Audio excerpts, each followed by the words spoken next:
Blowout day today. What were the favorites? What did the favorites end up today? 10 and 10 including and 2, Thursday night, 10 and 2. If you include Thursday, yeah, 10 and 2. And didn't last week the favorites crush? It was the same. It was 9 and 2. I don't know what we're starting from. What's going on? What is happening? What's going on? We're making money. Why we can't? Why I know, are we but questioning it? I don't trust this now. The favorites are basically 20 and 4 on Thursdays and Sundays. Yeah. Last I don't 2 want to weeks? say anything because they've fixed it a little bit, as I guess the lines prematurely. Not good, but yeah, it looks like everyone's supposed to win is winning, and yet I don't know. It's just probably because there's like 9 bad quarterbacks out there. Well, we had 7 blowouts, and the only one where the underdog blew out somebody was the Dolphins over the Falcons, where we thought we did the pod last week. We thought McDaniel was done. Right. He wasn't. They came back. They actually ran the ball. Tua was dying.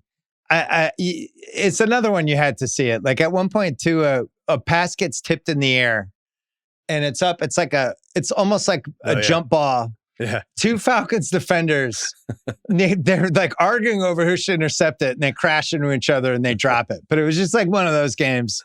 Then there was another one where Bijan Robinson's basically running the ball.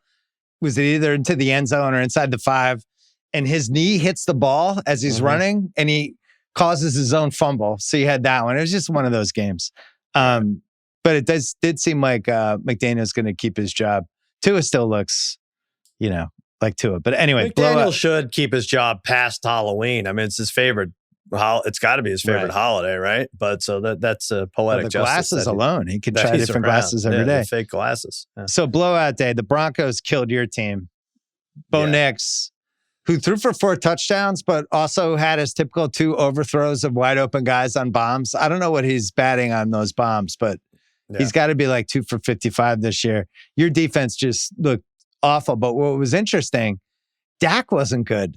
All right. That was the first kind of rocky Dak game of the year, right? You've watched all of them. He was kind of due for that, something like that. Every facet of this team was bad. Like the defense, the play calling, Schottenheimer. Who's that? Big John Stud? Yeah, Big John Stud. Rest in peace. Yeah, legend. Would you slam him? Could you slam him? Would you take that $15,000 check? I could slam Small John Stud. Yeah, not Big John Stud. Okay. But yeah, Dak sucked. He was bad. And I don't know why a few of my Cowboy fan friends loved them this week. And I was like, guys, you know how this goes, right? Raheem was one of them. I had some other buddies that I was like, they're like, no, we're going to win this plus 3.5. That's a steal. I was like, have you seen our defense? Did you see it 2 weeks ago against the Panthers? And I think people misinterpreted that Denver game against the Giants. Like to me, I came out of that like, well, Denver was lucky, but also they scored 33 fucking points in the 4th quarter. Right. And now they have to go up against my defense, right? So whether Bo Nix figures it out in the 1st quarter, 2nd, or 3rd, and then they just ran over everything. You saw your RJ Harvey guy. So when you don't have a run defense, that's always fun. But yeah, they were bad. I had a lot of Denver stuff, as you know, for the futures with overs and number 1 seed stuff and alt overs and to win the division. Today was the first day I thought they might actually get to 12 wins, right? Yeah. When they're 6-2, which is kind of hard to believe because I don't even think they've been really that happy with how consistent they've been, especially on defense. But right now I have them with 4 legitimate wins, 0 legitimate losses, and 4 either-or games. And they're going at Texans, home Raiders, home Chiefs, at Commanders on a Sunday night, which might be like a shit game now, right? Because Washington might have thrown away the season by then.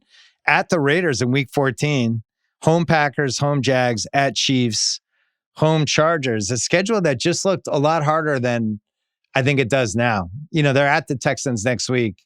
Maybe Nico Collins. Maybe he comes back. That's not going to be an easy game, but yeah, I think 12 wins is conceivable for them, like a 12-5. I mean, I'd be very surprised if they didn't make the playoffs. I'd be much more surprised if they didn't make it than if the Chargers didn't make it. Both teams blew out their opponents this week, so I think we could compare them equally. But they're minus 355 to make the playoffs. They're too good. I think that defense is I don't know if there's a scarier defense, right? Like people were against them. They had 15 sacks in 3 games before today. Right. They constantly pressure the quarterback, right? And that's why Dak was rattled and had to take off more than he needed to. And that's gonna screw with some of the bad quarterbacks they have coming up. And everybody does. Everybody's gonna play like between 3. Your team will play like all 18 bad quarterbacks, but yeah, everybody's we gonna knew play that before between the 3 and 5. season. That was the case for them. I know. You It's know, so the Pats, easy. we have 7 cross-off teams if you include Cleveland, which I think is the new cross-off team. Yeah. So the cross-off teams are the Jets, Browns, Tennessee, Miami, New Orleans, Vegas, and Cleveland. None of those teams are making the playoffs. Oh, we didn't have Cleveland last week? No, we've added them right now. That's good. That's 7. Yeah, that's fine. The Pats have played 6 of the 7. And we're 5-1 against the 7 cross-off teams. I was thinking about it today. Like, would you trade the Pats schedule? If someone else could play the Pats schedule, would somebody trade it for a 2nd-round pick? Like coming into this year. Like, and I know people like, what, the schedules are made years in advance. Like, yes, except for 7 games. Like, you don't know if you're playing the 4th place team and, you know, in the 3 AFC divisions or the NFC outside of it. So but they're good. I'll give you everything. I kickstarted maybe again today by tweeting something stupid. What did you tweet? I missed it. When he threw the interception, I posted the video and wrote, "The B is back, B-E." And then he made me PAY big time. That Browns defense is good. And he was under siege, and it was a really impressive Drake Maye game, especially in the 3rd quarter. Garrett was running amok. Garrett had 5 sacks. I know. Maye had the worst pass he's had since probably week 3, when he got picked early. And he just went into that mode. I've never seen a quarterback throw the deep ball better than this. He doesn't miss ever. He hit, like Buddha today, he had a step on the guy.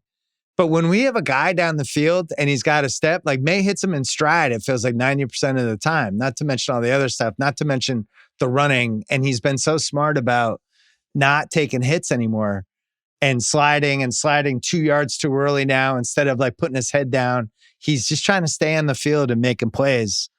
And I think I watch all the social media stuff after the game, as you know.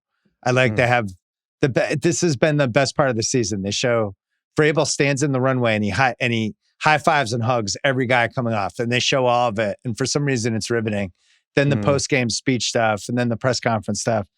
They really believe in Drake as like a special guy. Like they're starting to talk about it pretty openly. Like they're like, this guy's the MVP.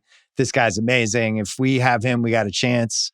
So I don't know. I don't know where this goes. I don't know what to say either. You're right about all of it. When they show the stats where he has like more 20+ yard passes in a game than the other team has points, like it's depressing. This shouldn't be happening for you. You should have a Cleveland Browns situation where we served our 6-year penance. Worse than middling quarterbacks for like 25 years. It's crazy. You get right back on the horse like this. I think it's crazier that there was such like adamant debate about him heading into that draft. Yeah. So now, I know. The hench and everybody redrafting. But some people heading into that draft, some people are like, this guy's going to be a bust. This guy's like Mitch Trubisky. He has the tools. He's not going to be able to put it together. And I was all in. I was all in on him, but he's way better than I thought. To be this good at this age with this few games and to be this dramatically better than you were a year ago when you had no coach, no weapons, no blocking. You know, they don't have the greatest blocking, but it's okay. The weapons are better, and he's just way smarter about everything. What could I say? He would have had 700 yards against the I hope Steelers you won money today. on him today, at least. No, I did, because they were the second half bet. They were definitely that was the way to play it, I thought. And they were rock solid, and he's great. I don't even know, the fact that you moved on from Mac Jones, like other teams would have stayed with him another 7 years, and he's fine, but that's what you would have had. You would have had fine. This is the Bill Simmons podcast presented by FanDuel. If you're betting on the NFL, come on. FanDuel is the place to do it. They've got everything. Same game parlays, quick bets for when you want to jump in live your way, so you can set your own lines on just about anything. The app's fast. It's easy to use. And best of all, when you win, you get paid instantly. I've been in Boston, Massachusetts recently. Guess what I did? Use FanDuel. Super fun. Download the FanDuel app or go to FanDuel.com/BS to get started. Must be 21 plus, present in select states, 18 plus in D.C., Kentucky, and Wyoming. Gambling problem, call 1-800-GAMBLER or visit rg-help.com. Call 888-789-777 or visit ccpg.org/chat in Connecticut. He was sacked 6 times and he had a bad pick and it just didn't matter. He's third for MVP. Now it's like a 3-man race for MVP. There's no Jonathan Taylor momentum. Although I think this week it'll be the talking point because it was a pretty boring week for the most part. Yeah. So the next 48 hours will be about, why can't Jonathan Taylor be the MVP? Right. I'm telling you guys, Jonathan Taylor. And it's just not happening. Running backs don't win the MVP, and he's not going to win the MVP. And he could have 2 touchdowns every game, which is basically what he's doing. It's not going to happen. He's not winning MVP. He's got the Barkley buzz from last year, right? Yeah. In terms of like the running back that's. And some years you and I have fallen for it, and we've done the segment, but I'm not doing it anymore. They don't win. No, I don't think Quarterbacks they'll win.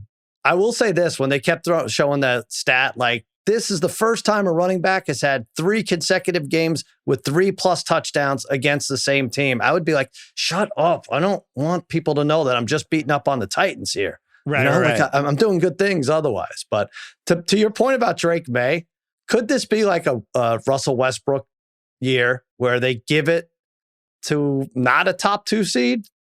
I mean, we're kind of due for that, aren't we? And the same guys win over and over. We saw Mahomes at 15 wins last year and didn't get any votes. You know, I know his stats weren't good, but I think we could do. I think the Bills can win the division and Drake Maye can win MVP. I really do. I think that's in the cards right now.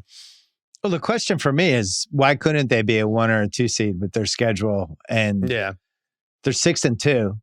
So could they go 7-2 the rest of the way, or 6-3 gets them to 12-5? Yeah, with that, yeah, sure. It's conceivable. I'll be interested. When's the trade deadline? It's coming up, right? Yeah, I think was it the week after Halloween, or is that? Yeah, it's right around there. Yeah, I'll be interested to see if they mess with the team, because I think the chemistry is great. Mm-hmm. All of them are talking about like they play for each other. We love each other. It's one of those teams. And I think it's legit. A lot of it has to do with the guys Vrabel went after in the offseason. He went after like all these character dudes like Spillane and Matt Collins and just these guys and they draft Will Campbell, all of these like just teammate guys. And I don't know if they're going to mess with that, but I still feel like the offensive line, that would be the thing that I think sinks them ultimately. Mm-hmm. Because they just have these stretches where they just feel like they're under siege. And May has been so good. He's been hiding some of it, but that would be my biggest fear. If you get a veteran lineman in there, I don't think it's going to crush team chemistry. I think you'll be fine. Can we talk about somebody else now? Let's talk about your team. Wait, we did. What are you talking about? We did. Blowout number 3 was Eagles-Giants. Okay, good. Poor Scatterboo. Can't the Giants fans have nice things? Do they have to pay for the sins of the 2 Super Bowls they never should have won for the rest of their lives? This is just how it goes for them now. It's not their fault that their team won 1 Super Bowl because of a helmet catch and the other because of an intentional grounding in the end zone that's never been called before or since, and 19 other terrible calls. And then Eli makes his 1 throw to Manningham that's somehow going to get him in the Hall of Fame. And we had Gronk playing with, whatever his injury was. And I feel bad for the Giants fans now. Yeah, I don't. Did we have them as a cross-off? We didn't have them last week, did we? They're a cross-off. We have 7 cross-offs. We have Jets, both New York teams. Yeah. Oh, I don't have them as a cross-off I don't think yet. we did. We didn't have them because we thought they had some juice. Yeah, and it's not their fault. No more. Like things will be different. They'll be good next year, right? With Scatterbo, Neighbors, if Jackson Dart doesn't kill himself, I think they'll be good. But I'm not going to complain about the tush push. There was a 180-yard difference in the game, and the Eagles had 10 more first downs. But for God's sakes, are they just going to wait until everyone outside of Philly throws a remote through their television to get rid of this dumb thing? It's not policeable. What are they doing? It's got to go. It's got to go. I hate it. No one can win the division otherwise. I got to push back on your Giants thing a little bit. What is it? Because I think it's been a fun story. People like Dart, people like Scatterboo. Neighbors comes back next year. They have good pass rush. Mm-hmm. They have one of the worst run defenses in the recent history of the league. Yeah. They were giving up 5-2 a game before the game today. And today they gave up, 7. But for all this money and capital and draft pick stuff that they've spent on this front four, you can just ram it down their throats. Now, their linebackers are terrible. And I was thinking, like, it's almost like you hire the best chef ever for your restaurant, and then you just get cheap with the waiters and the busboys. And that's kind of what they've done with the linebackers and the D-backs. It's like, cool, you have an awesome chef. Your servers are just dropping the food every time they bring the food out to the table. So congrats. Yeah. Well, congrats on this great chef. We saw the Hard Knocks or whatever that was called, of the inner workings of the GM and stuff. So yeah, they kind of maybe even lucked into how good or talented they are right now. But right now, it's the only thing Giants fans, the only saving grace is you could watch Brian Daboll, who's just hilarious on the sidelines. I mean, he is, every time they go to him, he's pulling a Costanza, just getting freaked out, pissed off. Like, they can't fire me. Look how mad I am. And it gets better and better and better. Biting the headset. He should start stress eating during the games. They just cut to him and he's just like fucking eating French fries and bright red, going nuts. The Saquon roller coaster for fantasy owners breaks off the long touchdown. You feel like he's headed for the 300-yard game, then gets the groin injury in the third quarter. So that happened. But anyway, they played 2 weeks ago. The Giants improbably beat them in another dumb Thursday night game, which we've just had a slew of. So seemed pretty realistic that the Eagles were going to get the revenge. Yeah, a lot of people like taking the 7.5 today, but I'm like, all right, you believe in the revenge factor for Aaron Rodgers for, leaving a team he threatened to leave 25 times, but you don't believe in Philadelphia 2 weeks later, the better team. But I think the thing is, Philly, if we want to talk about Philly for a second, like their differential is +5 going in, right? And now they're 6-2. Like, so that's as far as the 6-2 and 5-3 teams, I don't put them at the top of the list of the teams I trust. I'll say that. Yeah, so we have Indy 7-1. We have New England, Denver, Philly, Tampa, Seattle, and the Rams as our 6-2 teams. What's Green Bay? Did you say Green Bay? Or the Rams are, I guess, are 5-2. I think I screwed that up. Oh, and then Green Bay's 5-1-1 because they tied your stupid team. Right. Wow. So it's interesting. Denver, Seattle, and New England were my 3 favorite overs. You're going to get there. I could get there with all of them. Get there by Christmas. And you mentioned the defenses before. Seattle, I think, has a defense that stands out. Yeah. Houston, Denver, Cleveland at home. I don't think they can do it on the road. Is there any other defense you like? It's kind of it, right? Houston's defense is really good. I thought they were good Monday night. I thought they were really good today. Cowboys are pretty good. No, that's it. I mean, Cowboys. Jacksonville, it might have been a lot of bells and whistles, right? I mean, another team that just forced turnovers, but it might be catching up to them now. Maybe the Chiefs, we'll see when they get, as the season goes along, they always go. Another blowout, Bills-Panthers. Look, Buffalo hadn't kicked anyone's ass in 7 weeks, and this was due. I actually like the Panthers for Ringer 107. House talked me out of it. Good. Pointed out how the Buffalo was coming off 2 losses in a bye week. We talked it out. It was good conciliatory stuff from House. The legacy of this game. Somehow Andy Dalton was worse than Kirk Cousins, and Kirk Cousins was bad. Andy Dalton was worse. That might have been it. That I could see him. That could be the last start for him. The only thing he can't do here is take a sack. Oh, and he takes a sack. Yeah, that's it. 2 fumbles. He had a really bad pick. He just was bad. They were hanging around in this game for about an hour. Right. And it just wasn't going to happen. But yeah, this was we should have made all our money off this game, right? Like, there's not a better spot for a playoff team having lost twice, coming off a bye. And here's Andy Dalton for them. Bucks Saints was a blowout because of nothing that the Bucks offense did. Baker finally had a bad fantasy game. I think his MVP run, it's not dead, it's in a coma. But somehow they're 6-2 with a bye coming. Rattler, so he was awful again. 6 turnovers in his final 3 halves as Saints QB, and they finally turned it over to Shuck. He's a final 3 half. That's probably is his final 3 halves. Yeah. Final 3 halves. I don't think we see him again unless there's an injury. But yeah, that was another one. Like, just stay away. Don't bet this game. I was hoping Tyler Shuck would do something there, throw a touchdown at the end. There's just so we could just have something with New Orleans. Have some fun with their name. Who's the group that roots for Tyler Shuck? Is it the Shuckheads or the Mother Shuckers or the Shuck Mother Buddies? Shuckers. Yeah. But anyway, I like the Shuckheads. Shuckhead. We'll see if he's even around. It was a really awful early slate because that was late afternoon, right? Well, yeah. I'm saying, but there was a really awful early slate, and it was like, well, maybe the late slate will be better, and then the late slate was bad too.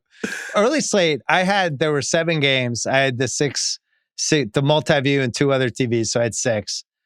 I didn't want to watch. I didn't care about Jets Bengals. I'm like, that's exactly the one I took off. Out. Yep. And that turned out to be the best game. You had to get it back on, right? Yeah, that was the best one.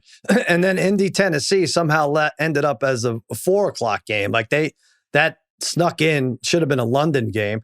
Not even London worthy. Like, what's a terrible city and like Coventry or something? Like the first Scotland game ever. Yeah. Like would have been Scotland.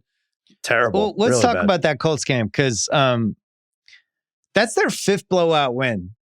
Like real blowouts, like where the game is like done in the third quarter kind of blowouts. And it just feels like they're answering every challenge you would have for, can you actually be the 1 seed? They have the long balls. I didn't even think Jones played that well for the first part of the game today, but Taylor was great. Pierce had his one long play. Right. Pierce is the most interesting deep threat. We're talking about today watching the games where it's almost like in basketball when like a point guard gets into the paint, has somebody on their hip, and then they lean in and they use their body. They use that step they have on the guy to keep the momentum, and they'll either get a foul and an N1. Pierce will do that on a 45-yard pass. He'll get a step on a guy. He'll veer into the guy's path. He'll slow up a little bit. He'll also make the catch. But he's kind of the most unconventional deep threat in the league. And then Warren on top of everything else. They just have a lot of weapons. I'm sold on them as a 1 seed.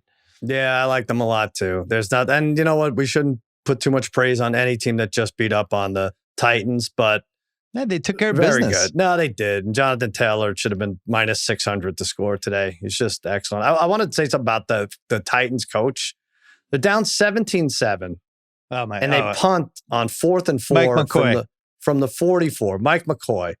Now, even if you want to punt there, what is the downside of going for it? If you want to keep this job, don't you want like a 3 or 4 plays where I converted the 4th and 4. They show them on the sideline. So what if you don't convert? You're not going to be there and getting, calling plays next year.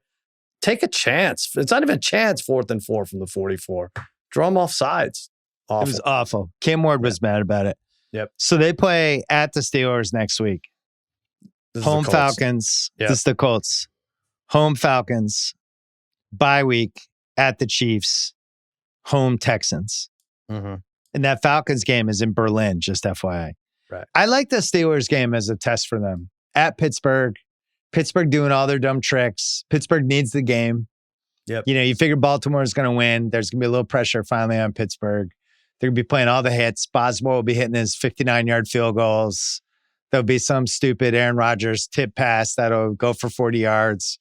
Taylor or somebody will have some sort of fumble. And it'll be all the check marks you need. And I want to see how they respond. I want to see what Daniel Jones looks like in that game. I think so too, but I won't count them out even if they lose this, right? Like you read their schedule. I'm just saying it's a nice test. There's not one team they should be scared of at this point. Well, are they favored every game the rest of the year except for at Chiefs week 12? Well, I'm not going to give you a freebie. I'm not going to give you a freebie this week and tell you if they're favored or not. All right, that's fair. You tell me. Yeah, that's fine. I think they could be favored. By the way, they could even be favored in that Chiefs game. Stranger things have happened. So anyway, they took care of business. And then then we talked about Dolphins. And then the last one was Jets Bengals. Just a lot, probably had the most storylines of all the games. Jets owner takes a shot at Justin Fields. He played pretty well from what I read because I refused to watch this until the last 4 minutes. Aaron Glenn got off the schneid. Yeah. Zach Taylor maybe threw in his hat in the next coach fired ring. I mean, that was as bad a call as any. With 38 seconds left, they still need, 18, 20 yards to get in field goal range at the end. And first down calls right up the middle for a no gain. And I think they didn't have they had 2 timeouts, I think. So Yeah, he's always in the ring. I just think like Burrow kind of saves this guy every time. And that one run they had, I think people just look back and point to. Right. Which I don't know how long he gets to ride on that one. But yeah, look, we say this all the time. That could have been one where if you're a Jets fan, maybe you wish you didn't win that game in January. You're like, why are we 3-14 and we don't have the number 1 pick? Oh. Well, you got to get Bengals game. You got to get it for Aaron Glenn. You got to have to get a win before Thanksgiving. It's crazy. And the fact that he went for it down, what was it? It was like 38. It was 38-24, and he went for 2, right? And he got it to get it there, and barely got it, by the way. Like, I still haven't seen a replay where he definitively got it, but that was a great Fields play. And even like Fields, like very emotional in the press conference afterwards. So good for the Jets. Now they can go back to being the Jets.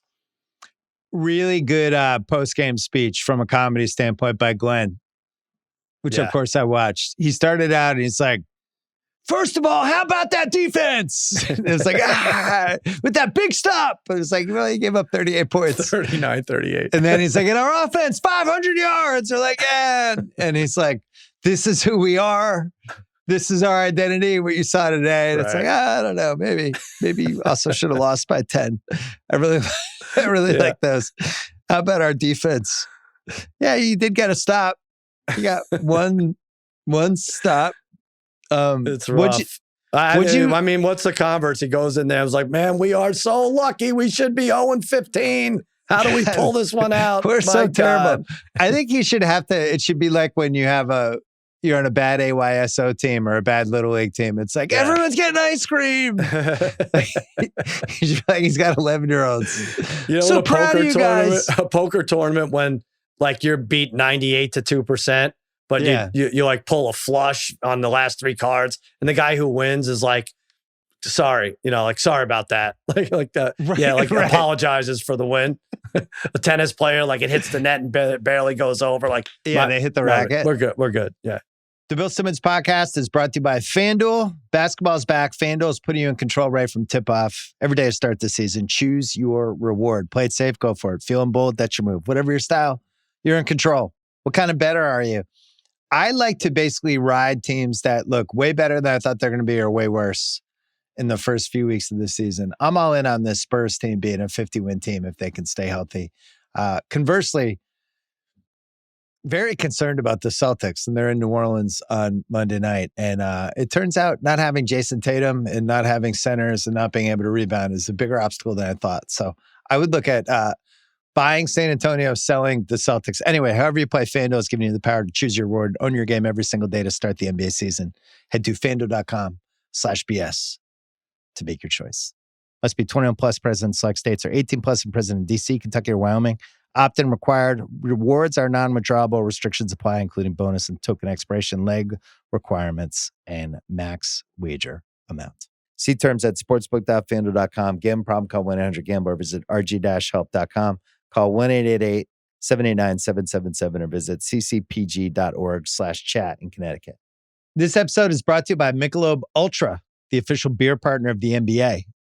So the NBA season is starting. I'm excited about a bunch of different things. We have a lot of teams up in the air. Boston, Milwaukee, Indiana. What are we getting from these teams? The Lakers, can they hang on and still be a top 6 team? I think I'm most excited for the Texas teams. I want to see Durant in Houston, Cooper Flag in Dallas, and Wemby and Dylan Harper in San Antonio. I feel like I'm going to be spending a lot of time in the state of Texas with my basketball choices. There are a lot of moments worth playing for. The ones that taste best are served cold, unlike in Texas, where it's usually hot. Whatever happens this season, catch every moment with Michelob Ultra, the official beer partner of the NBA, getting fans closer to the game with a chance to win courtside seats. You heard me correctly. A trip to All-Star Weekend, custom merch, and much more. Michelob Ultra, superior, is worth playing for. Enter now at michelobultra.com/courtside. Michelob Ultra Courtside 2025 to 2026. No purchase necessary. Open to U.S. residents 21 plus. Begins on October 1st, 2025. Ends on June 30th, 2026. Multiple entry periods.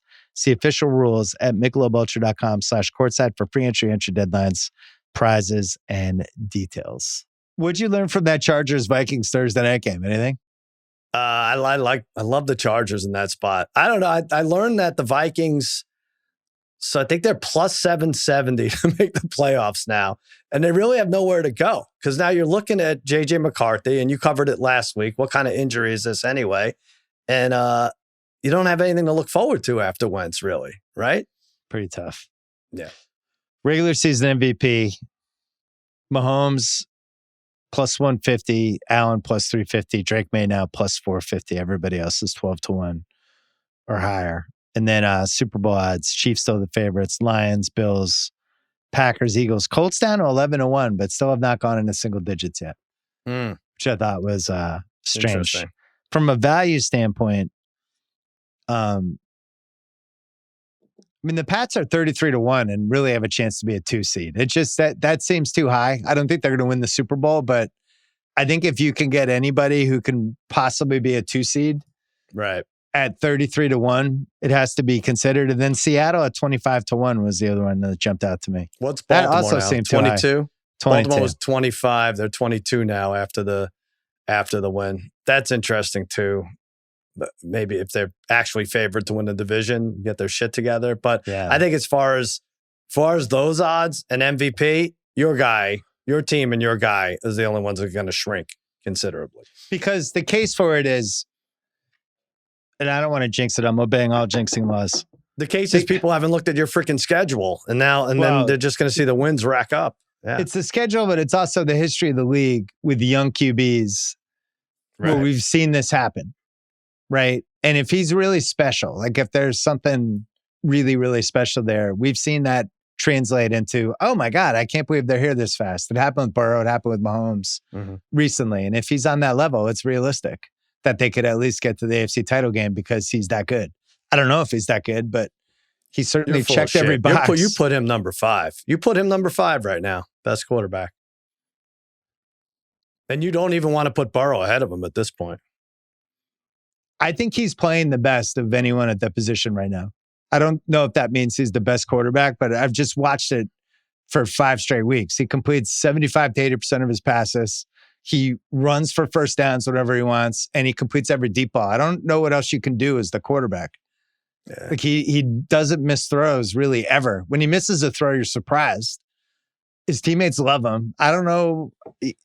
I don't know what's going on. It doesn't make a lot of sense because even week 1, that Vegas game, he was not good. And it was like, fuck, did we go backwards? What's going on here? And now in week 8, he looks like a finished product. And I know he's not. He's 23, 22.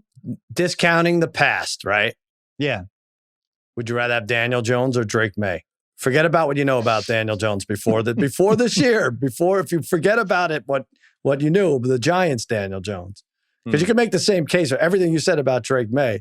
Daniel Jones is doing it too. Maybe not as good a deep throw. Daniel Jones looks great. Yeah. Yeah, Maye, it looks a lot like some of those other great guys when it just happens early. I mean, going way back to when we were kids, Elway, like what was that, year 3 or year 4? All of a sudden they were in the AFC title game and it was like, Jesus, we're here already. Marino got there as a rookie in Miami. Like, if a really great quarterback, if it happens early, it's not unusual. Yeah, so Elway's that weird. would be the case. Take a look at Elway's stats this first few years. Even when everyone thought he was great, it's always like 22 touchdowns, 17 interceptions. Yeah. You're not going to see that as out of Drake. I shouldn't have engaged you in this. This is my fault. But here's the thing about those stats, because I've looked at those. It's so unfair to compare them versus now, because you could beat the shit out of those guys. Well, you beat their shit of the receivers, but you could also. You could kill the quarterback after they threw it. You could dive at their legs. Like they're like navigating their livelihood at the same time as they're trying to win games. And now these guys, even saw it today. What was that time? Who got hit? Love was in the Sunday night game. Like Love got kind of hit a little bit on the head as he threw. And he was like looking at the ref like this, like that. Oh, right. Yeah. The football we grew up with, these guys were getting annihilated. Yeah. You couldn't come, you can't come near the head anymore. You couldn't throw over the middle. You had to fear for your life. Guys were trying to pile drive you into the ground. So I look at those Elway stats. I'm like, that's amazing that he even was able to play 16 games a year or whatever it was. Yeah. Um, Can we, before we go on, because you mentioned love and it made me think of this, the replay assist thing. I don't buy it. I don't think it's even a real thing. I don't think it's a real thing. I think the refs get together and they be like, we fucked up this call. Let's pretend some ominous voice came in and told us that they don't even have to go to replay. And then that doesn't make us look bad. It doesn't make us look good. We'll just move on immediately. I think that's what it is. Doesn't exist. They just call it something Interesting. else. It's just, it's like they're just doing a little mini podcast. Yeah. One of the refs rolled his eyes to the other ref and he was like, okay, that's all right. You're right. That wasn't bad. Well, that offsides play, when they gathered together after that would have been bad. Yeah. And who was it? Pereira was like, yeah, I've never seen this before. If they call belated offsides, there's no way. Must be 21 plus and present in select states for Kansas in affiliation with Kansas Star Casino, or 18 plus and present in DC, Kentucky, or Wyoming. Gambling problem? Call 1-800-GAMBLER or visit rg-help.com. Call 888-789-7777 or visit ccpg.org/chat in Connecticut or mdgamblinghelp.org in Maryland. Hope is here. Visit gamblinghelplinema.org or call 800-327-5050 for 24/7 support in Massachusetts, or call 877-8-HOPE-NY or text HOPE-NY in New York.